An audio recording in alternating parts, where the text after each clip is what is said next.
this is one of the issues that's closest to my heart, and it has been for a long time.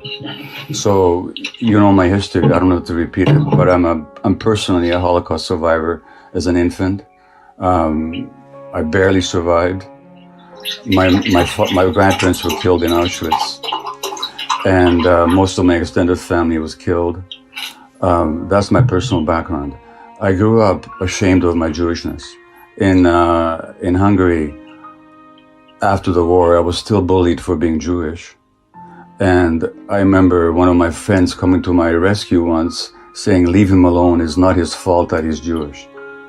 It's a fault, but it's not his fault. This was the defense. So I grew up with that. In my teenage years in Canada, I became a Zionist.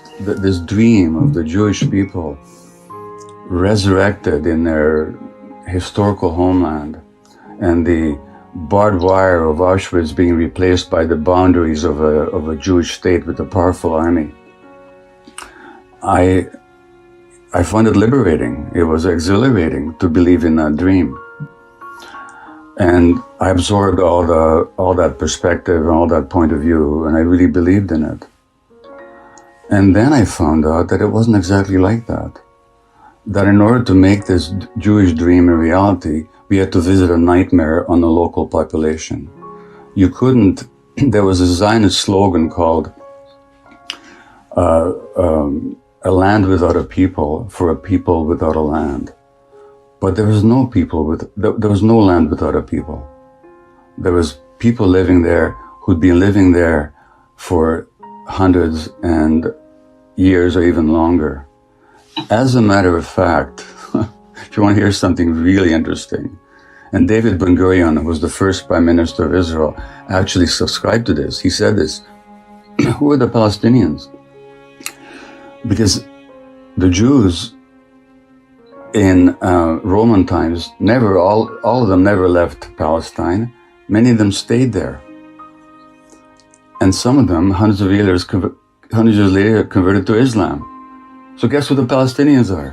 In some ways, they might be descendants of ancient Jews. They are cousins, to say the least, no matter how you look at it. And and there's no way you could have ever created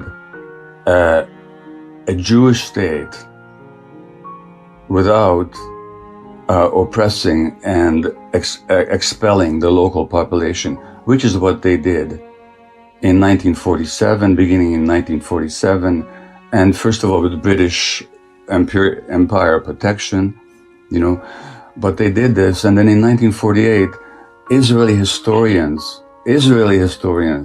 Israeli historians, have shown without a doubt that the expulsion of the Palestinians was persistent, it was pervasive, it was cruel, it was murderous, and with deliberate attempt.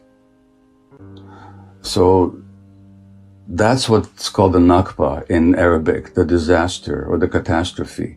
Now in Canada, there's a law that you cannot deny the Holocaust. I don't believe in such laws, by the way.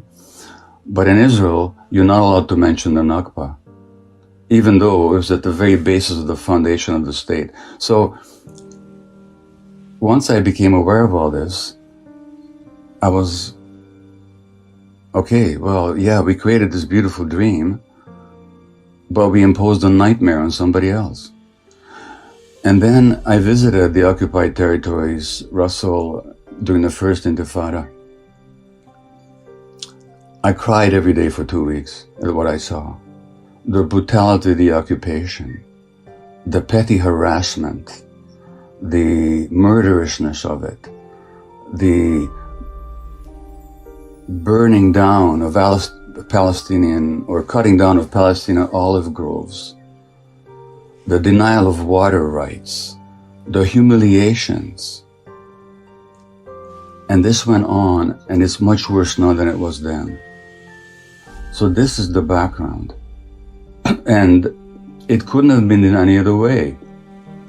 Because again, you couldn't have created that exclusive Jewish state without oppressing or expelling the local population. It's the longest ethnic cleansing operation in the 20th and 21st centuries. It's still going on. And who are these people in Gaza? Now you have to go to Gaza. You have to go there to really appreciate it. It's a small area where there are these multiple hundreds of thousands of people. Who are those people? The direct children or grandchildren of the people that are expressed from Israel, or what is not Israel. Now here's the outrage. And I'd like your Zionist friend in the States to tell me this. I, as a Jew, I could land in Tel Aviv tomorrow and demand citizenship under the law of the right of return. But my Palestinian friend in Vancouver, Hannah Kawas, who was born in Jerusalem, can't even visit. So what sense does it now? So who is Gaza? This desperate, blockaded. Let me stop again. Am I talking too long about this? I'm sorry. This is so important to me, and I know so much about it that I don't even know where to stop. So then you have these miserable people packed into this horrible, people call it the world's largest outdoor prison, which is what it is. Incredible poverty, 50% unemployment. Now Hamas is an Islamic organization that was originally encouraged by Israel and supported by Israel as a counterweight to the secular Palestine Liberation Organization, which Israel didn't want to deal with. And given those conditions, of course people will go for extremist leadership. That's what people do when they're miserable and hopeless and deprived of any possibility whatsoever. You don't have to support Hamas policies to stand up for Palestinian rights. That's a complete falsity. But there were free elections in Gaza, monitored by international community. They were declared to be the freest elections ever held in the Arab world. And Hamas happened to win.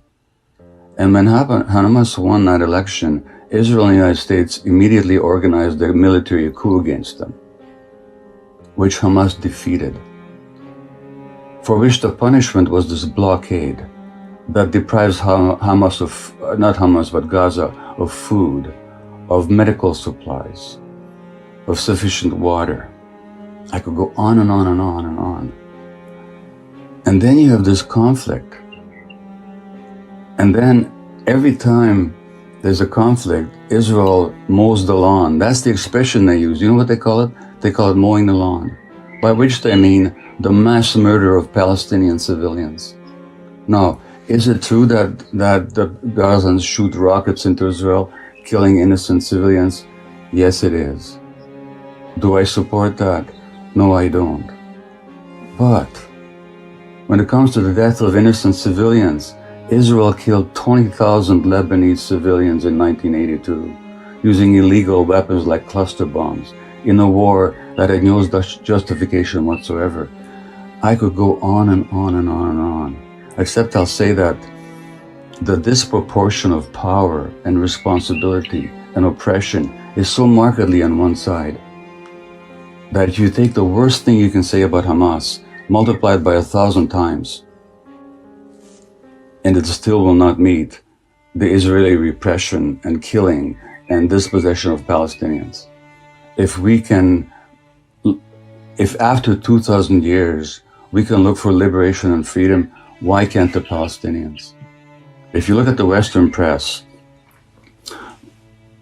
when Hong Kong demonstrators throw stones at the police in Hong Kong, that's considered to be heroism in the American press. When in Myanmar, the demonstrators throw slingshots at the army, at the oppressive army, they're considered to be heroes in the Western press. When Palestinian kids throw stones at the Israeli soldiers, they're called terrorists. And Israel gets away with a lot more without much less criticism in the Western press than any other country. I'll say one more thing. I was recently contacted by a Palestinian woman from Jericho. She runs a program for Palestinian children who spend time in Israeli jails. 14, 15, 16-year-olds are jailed for months or years. Sometimes they can't see their families for months. And she runs a program for them. You know what she does? She meditates with them. She does Sufi dervish dancing with them, swirling, dancing. to bring them out of their stress state. She says, we don't have post-traumatic stress disorder here because the trauma is never post.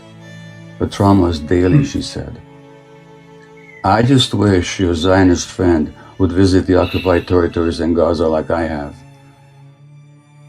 and let him speak the way he speaks now. If he's got any ounce of humanity left, he would cry like I did for 2 weeks when I was there.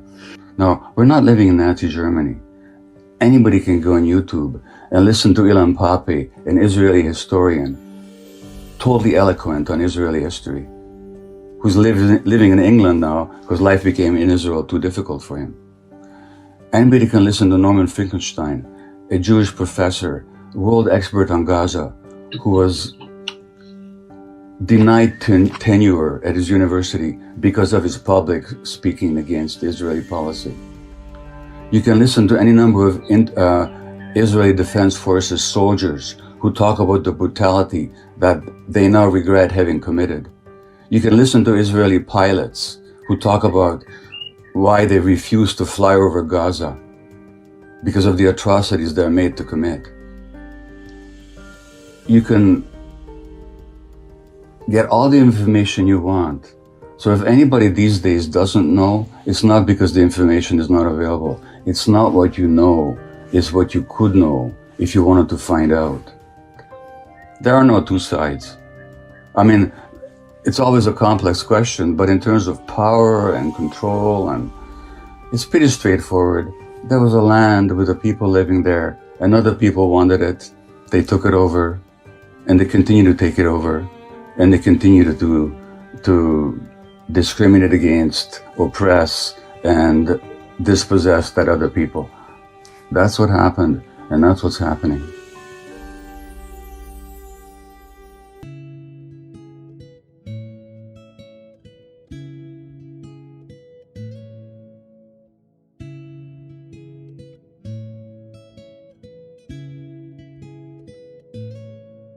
Thank you for watching. You can get my book, The Myth of Normal, in hardcover, audio, or ebook by clicking the link below in the description. And thanks again.